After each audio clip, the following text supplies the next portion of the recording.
எப்படி விஜய் அவர்கள் தன்னோட ரசிகர்களை வந்து மக்கள் இயக்கமா மாத்தி, அதை கட்சியா மாத்தி, தேர்தலையும் போட்டியிட்டு இப்ப முதலமைச்சரா இருக்கிறாரு. அதே மாதிரி பாத்தீங்கன்னா, அண்ணாமலையுமே பாத்தீங்கன்னா, பிஜேபில இருந்து பிரிஞ்சு வந்து இப்ப வந்து தனி கட்சி ஆரம்பிச்சிருக்காரு. இன்னைக்கு நம்ம இந்த வீடியோல வந்து இத பத்தி தான் நம்ம பார்க்க போறோம்.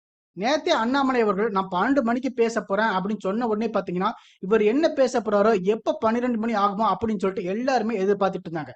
இன்னைக்கு நம்ம எல்லாருமே எதிர்பார்த்த மாதிரி பாத்தீங்கன்னா, அண்ணாமலை அவர்கள் வந்து என்ன சொல்லிட்டார் அப்படின்னா, நான் வந்து பாஜக கட்சியில இருந்து வெளியே வந்துட்டேன். கிட்டத்தட்ட டிசம்பர் மாசமே பாத்தீங்கன்னா, இந்த ஒரு முடிவை வந்து எடுத்துட்டேன்.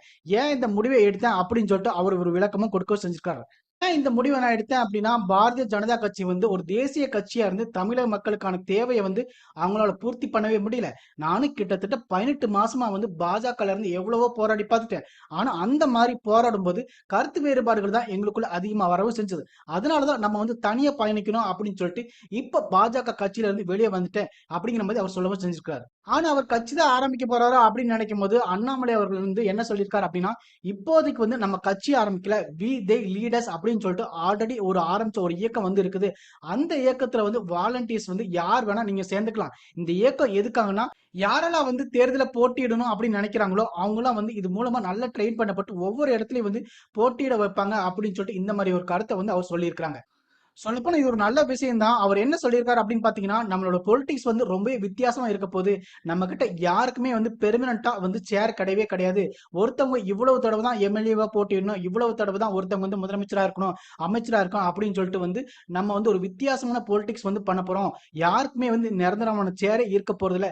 ஏன்னா புதுசா வந்து நிறைய பேர் வரணும்னு சொல்லிட்டு வந்துகிட்டே இருக்கணும். அவங்க எல்லாத்துக்குமே வந்து வாய்ப்பு கொடுக்கணும் அப்படின்னு மாதிரி சொல்லியிருக்காரு. இவர் இப்படி பேசுகிறத பாத்தீங்கன்னா, அடுத்து வந்து உள்ளாட்சி தேர்தல் வரப்போகுது. அந்த உள்ளாட்சி தேர்தல்ல வந்து இவர் வந்து அதிகமா கவனம் செலுத்த போறாரா அப்படிங்கிற மாதிரி தோணவும் செய்யுது.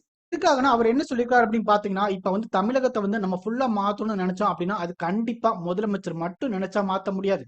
தமிழ்நாட்டுல பாத்தீங்கன்னா 234 எம்எல்ஏக்கள் இருக்காங்க. அவங்க எல்லாருமே நினைச்சா கூட வந்து மாத்த முடியாது. ஆனா உள்ளாட்சி பிரதிநிதிகள் வந்து நினைச்சா கண்டிப்பா தமிழகத்துக்கு வந்து ஒரு பெரிய மாற்றத்தையே வந்து கொண்டு வர முடியும்.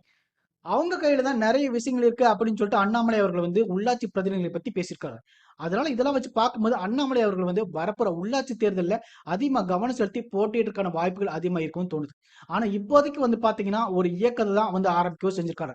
இந்த இயக்கத்தை சரியான நேரம் பார்த்து கட்சியா வந்து நம்ம மாத்துவோம் அப்படின்னு கூட அவர் நினைச்சிருக்கலாம். இப்ப தமிழக முதல்வரா இருக்கிற விஜய் அவர்களுமே பாத்தீங்கன்னா மக்கள் இயக்கத்தை வந்து கட்சியா மாத்தவும் செஞ்சார். அதே மாதிரி இவருமே வந்து அதை ஃபாலோ பண்ணவும் செய்யறாரு போல தெரியுது. இப்ப இந்த வி தே லீடர்ஸ் அப்படிங்கிற மாதிரி இயக்கத்தை வந்து ஆரம்பிச்சிடும். அதுல இருந்தே பாத்தீங்கன்னா நிறைய பேர் வந்து ஆதரவு கொடுக்க ஆரம்பிச்சிருக்காங்க. இப்போ வரைக்குமே பாத்தீங்கன்னா 1,00,000 பேருக்கு மேல வந்து இணையவும் செஞ்சுட்டாங்க. இப்ப எல்லாருமே எதிர்பார்த்த மாதிரி அண்ணாமலை அவர்கள் வந்து பாஜக கட்சியில இருந்து வெளியில வந்து அவரோட முடிவை வந்து சொல்லிட்டாரு. இனி வந்து அவர் அடுத்து என்ன மாதிரியான விஷயங்கள் வந்து பண்ண போறாரு, அவரோட அரசியல் வந்து எப்படி இருக்கும் போது அப்படிங்கிற வந்து நம்ம பொறுத்து இருந்து பார்க்கலாம். இப்ப இவர் வந்து பாத்தீங்கன்னா பாஜகல இருந்து வெளியில வந்துட்டாரு. கொஞ்ச நாள் கழிச்சு வந்து பாத்தீங்கன்னா ஒரு கட்சி ஆரம்பிப்பாரு. தேர்தல்னு வரும்போது திரும்பவும் பாஜக கூட கூட்டு வைக்க போறேன் அப்படின்னு சொன்னா அது வந்து ஒரு பெரிய தப்பா இருக்கும். சரி, அவர் என்னென்ன பண்ண போறாரு அப்படிங்கிறதையும் பார்க்கலாம். இந்த வீடியோ பத்தி உங்களோட கருத்துக்களை வந்து கமெண்ட் பாக்ஸ்ல கமெண்ட் பண்ணி வச்சுங்க. நம்ம அடுத்த வீடியோல பார்க்கலாம்.